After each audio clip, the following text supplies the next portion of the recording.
Halo teman-teman semua, kembali lagi dengan channel Halo Nepal. Dan kali ini kita bakal ngomongin tentang trip Nepal, pendakian ke Nepal dengan narasumber kali ini dengan Awan. Halo teman-teman. Nah, tapi sebelum itu kita mengimbau buat teman-teman semua di pandemi COVID ini jangan terlalu banyak keluar rumah, jaga jarak sama teman-teman yang lain ya kan. Untuk liburannya nanti dulu deh ya, tunggu pandeminya selesai dulu. Nanti kalau bisa di akhir tahun atau di awal tahun nanti kita yang pengen ke Nepal bisa bareng kita lagi. Hari ini kita akan membahas tentang pendakian ke Annapurna dan kita akan berbagi tips-tips buat kamu pemula yang pengen naik ke Annapurna. Ya. Memang bagi sebagian orang berpikir bahwa mendaki ke Annapurna Himalaya itu berat, ya kan? Medanya berat, dompetnya juga harus tebel gitu kan. Mahal. Terus juga berpikir bahwa pendakiannya juga tidak mudah gitu ya. Tapi ternyata buktinya banyak ya pemula yang bisa ke sana ya. Iya. Hampir semua yang sama Halo Nepal kebanyakan ya pemula. Mungkin hanya 10% yang memang sudah sering mendaki, tapi sisanya pemula dan termasuk teman kita ini juga pemula Ya, waktu ke betul. sana. Jadi di tahun 2019 kemarin bulan Oktober, gue sama 3 temen gue dari Tangerang semuanya itu pertama kali banget ngedaki ke Annapurna. Awalnya emang sama gue kayak banyak orang yang bilang takut dan gimana nanti di sana medannya seperti apa, dan ternyata pas dijalanin karena gue memilih musim yang tepat jadi ya so far oke lah. Oke. Jadi di video ini Awan akan cerita tips untuk kamu pendaki pemula yang pengen daki ke Annapurna. Apa saja yang perlu disiapkan, apa saja yang harus kamu perhatikan selama persiapan ataupun selama pendakian akan dibahas sama Awan. Oke, Wan? Oke. Oke, yuk langsung aja, Wan. Apa tips yang bisa kamu share ke teman-teman semua?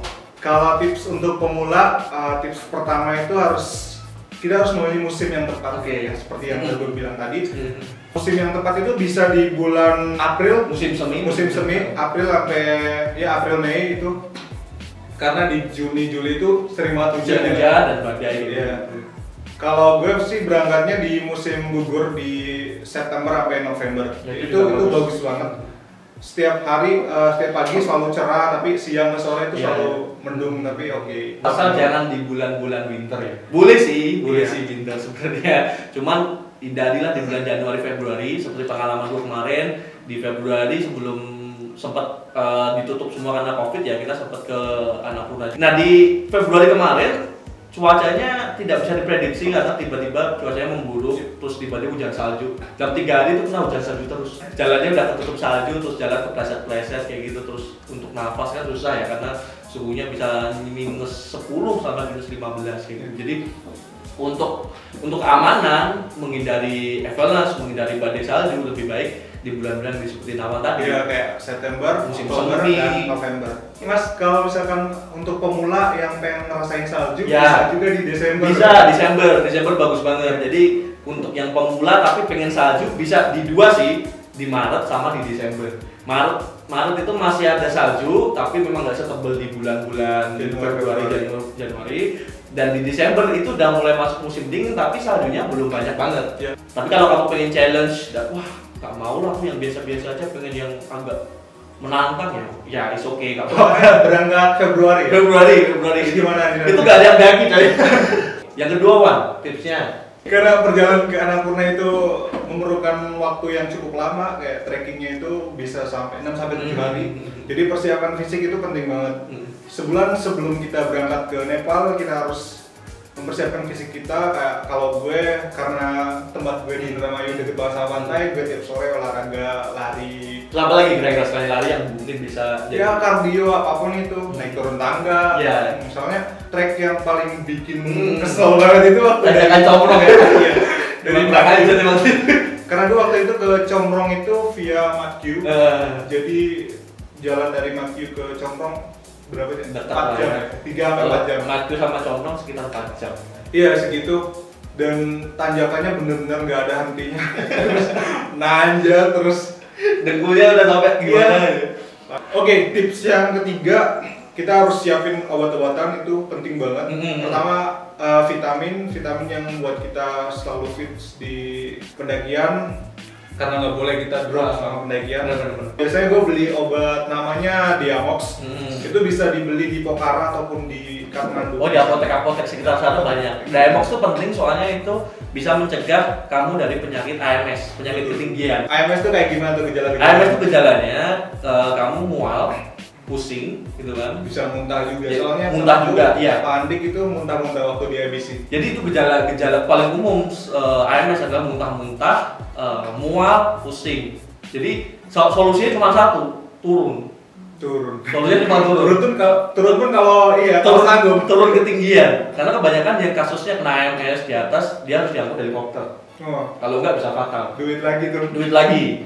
Jadi sebaiknya kalau kamu sendiri, banyak banget kasus orang yang datang ke sana sendiri nggak terlalu paham dengan AMS ya kan, akhirnya ya udah dia naik helikopter karena memang tidak persiapan. Tapi kalau sebisa mungkin kita ngaturnya gimana kita nggak kena AMS kayak gitu, dengan tidur yang cukup lah, jalannya nggak terlalu panjang, terus makanannya juga cukup gitu. Jadi biar kita nggak terkena AMS. Karena kena AMS udah nggak enak cuy, pusing di ketinggian. Jalannya aja nggak enak, apalagi kalau jadi males foto-foto atau males keluar. Terus kayak minyak kayu putih macam-macam lah ya. Itu penting banget untuk bawa set obat-obatan sendiri. Memang sih kalau kita dari Nepal selalu bawa obat juga, cuma kalau nyediain buat teman-teman, tapi sebaiknya tetap bawa sendiri juga. Siapa tahu kamu punya penyakit yang tidak kita siapkan gitu ya. Kamu yang paling tahu lah dengan kondisi dirimu sendiri gitu. Oke, next, apalagi Pak tipsnya Pak?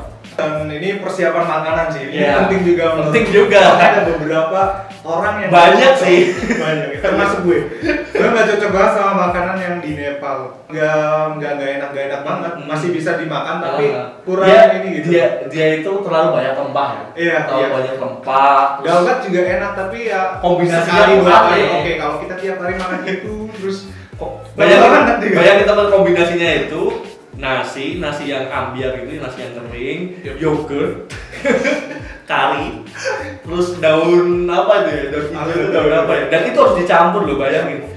Makan pakai tangan. Tapi banyak kan kemarin yang dicampur tuh bilang enak loh.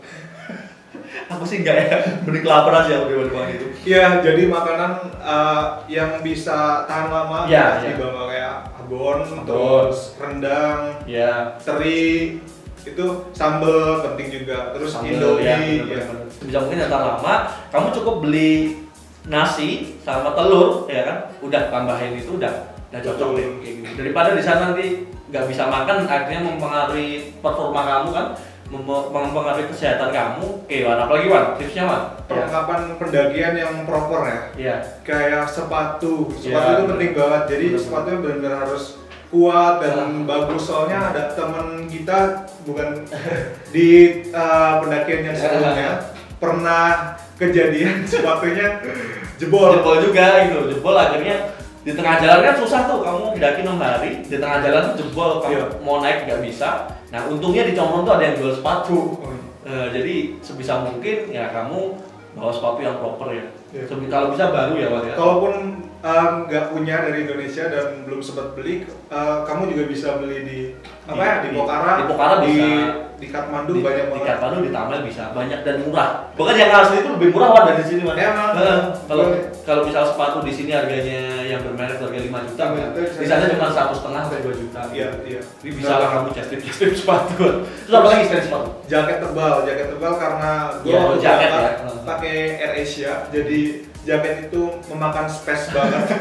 Jadi gue nggak bawa jaket dari Indonesia, gue beli di sana. Itu tadi udah 5 ya, masih ada tips lagi Wan, apa lagi nih? Tips ke-6, pelajari rute yang akan dilewati. Oke. Iya, kita harus tahu ya. Jadi kita harus tahu medan di sana itu seperti apa. Kayak Comrong, dari Matyu ke Comrong itu full tangga, terus udah naik kita diturunin lagi.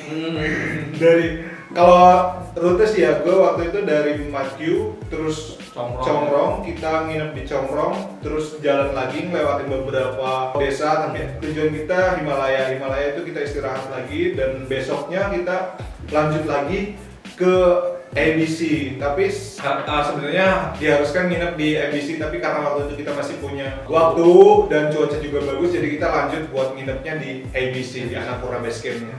Kalian juga bisa lihat di Google, di Maps Annapurna, Maps pendakian ya. Jadi dari situ bisa tahu. Biar tahu medannya ya. Iya.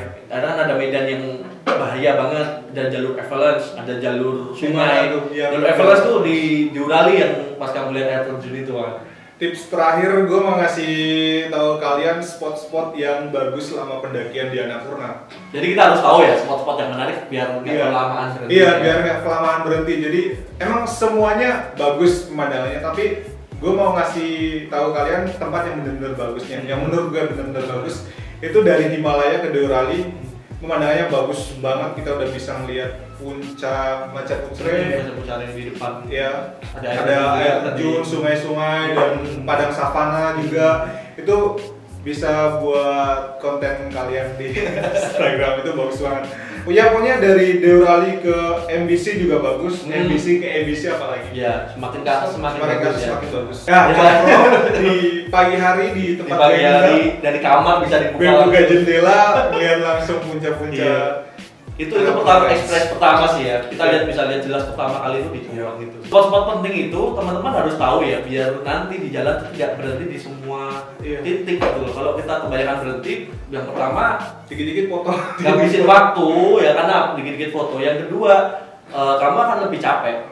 Semua orang yang sering berhenti di pendakian dia akan lebih rentan capek karena memang kakinya tidak jalan terus ya, stop lagi, dingin lagi, jalan lagi, panas lagi, dingin lagi. Jadi hindarilah ya. Jadi itu 7 tips untuk pendaki pemula dari awal. Apakah kamu masih ada pertanyaan atau memang ada hal yang masih mengganjal terkait pendakian ke Annapurna, mungkin bisa tulis di kolom komentar atau bisa DM ke Instagram kita. Oke Wan, terakhir Wan, kasih penjelasan ke penonton semua, apa sih yang paling menarik dari pengalamanmu ke Annapurna dan kenapa teman-teman harus ke sana, Wan?